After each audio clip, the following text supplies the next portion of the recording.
এয়া হৈছে ভোগৰ উৎসৱ ভোগালী আৰু ভোগালী বিহুৰ দিনটোত আমি উপস্থিত আছোঁ যোৰহাট জিলাৰ অন্তৰ্গত বৰবামচুঙিত আৰু আজি উৰুকাৰ নিশা ইতিমধ্যে দেখা পোৱা গৈছে ইয়াত এক বৃহৎ আয়োজন আৰু সেই বৃহৎ আয়োজন আমি দেখাব লৈছোঁ এক খুব সুন্দৰ ৰূপত এক ভেলাঘৰ নিৰ্মাণ কৰিছে যি ভেলাঘৰ নিৰ্মাণ কৰিছে আমি তেওঁৰ পৰা কিছু কথা পোনপথৰ আমি জনাৰ চেষ্টা কৰিছোঁ।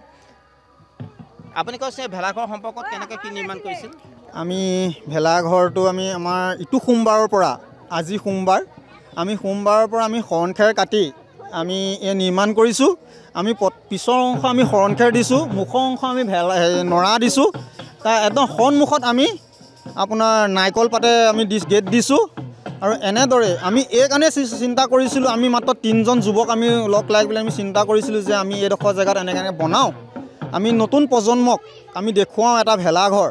আগৰ যিবিলাক ভেলাঘৰ অতীজত যিবোৰ আছিল আজিকালি তেনেকুৱা নাই।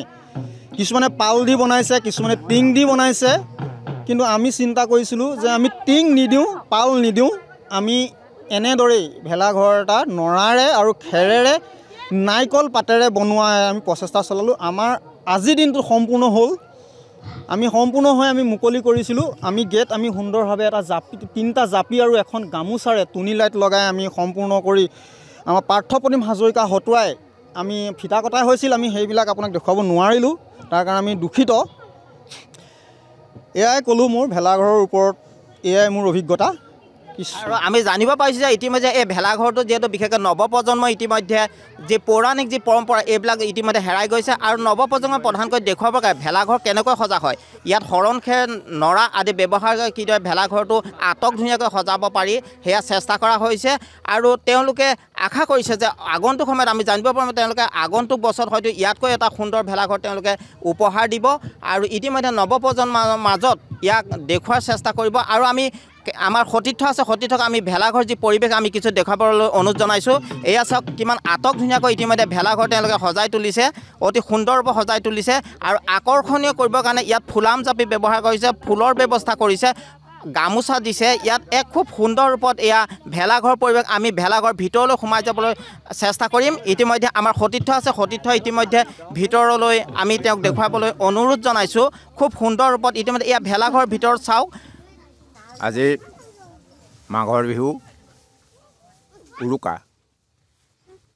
আমি পৰিয়ালবৰ্গই এই মাঘৰ বিহু উৰুকাটো আমি সমস্ত পৰিয়ালবৰ্গৰ আমি যৌথ পৰিয়াল। আমাৰ ককা দেউতাৰ দিনৰ পৰা আমাৰ যৌথ পৰিয়াল হিচাপে আমি এই অনুষ্ঠানভাগ পালন কৰি আহিছিলোঁ। আমাৰ ককা দেউতা আছিল বকৰা বৰা, স্বৰ্গীয় বকৰা বৰা, আৰু আমাৰ দেউতা আছিল আৰু বৰ্তা আছিল, বৰ্তাৰ নাম স্বৰ্গীয় কৰ্মনীয়া বৰা, আৰু পিতৃ শ্ৰী চেনিৰাম, স্বৰ্গীয় চেনিৰাম বৰা।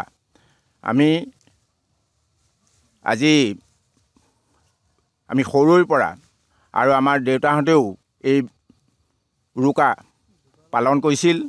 সেই উৰুকা পালন কৰাৰ দেখি আজি আমাৰ নাতিসকলেও এই অনুষ্ঠানভাগ পাতিবলৈ লৈছে। আমি সঁচাকৈ যে আমাৰ এই আদৰ্শ সমস্ত অসমবাসীলৈ আমি অনুৰোধ জনাইছোঁ, যৌথ পৰিয়াল হ'লেও যে এই অনুষ্ঠানবিলাক আমি এনেকৈ এই ধৰণে আমাৰ পৰিয়ালৰ সকলো নবৌ প্ৰমুখ্য কৰি বোৱাৰী, ভতিজা বোৱাৰী আৰু আমাৰ ছোৱালী ৰাখীমণি আছে, সকলোৱে এই অনুষ্ঠানভাগি সহায় সহযোগ কৰিছে। আৰু মুনুৱে ওতঃপ্ৰোতভাৱে এই অনুষ্ঠানটোত আমাৰ ঘৰৰ মানুহতকৈ বেছিকৈ ৰাপ দি কামটো কৰাৰ কাৰণে আজি ভেলাঘৰৰ অনুষ্ঠানভাগ আমি সাফল্যমণ্ডিত কৰিব পাৰিছোঁ বুলি মনতে অনুভৱ কৰিছোঁ। আৰু আমাৰ আজি এই অনুষ্ঠানভাগলৈ আমন্ত্ৰণ কৰি অনা ব্যক্তিসকলক আমি বৰপ্ৰসাদৰো ব্যৱস্থা কৰিছোঁ। আমি তেখেতসকলে একেলগে বহি আজি আনন্দমুখৰ প্ৰসাদমুঠি গ্ৰহণ কৰিম বুলি আশাৰে আৰু আমাৰ ৰন্ধন প্ৰক্ৰিয়া চলি আছে। ইয়াকে কৈ মই সামৰণি মাৰিলোঁ। ধন্যবাদ।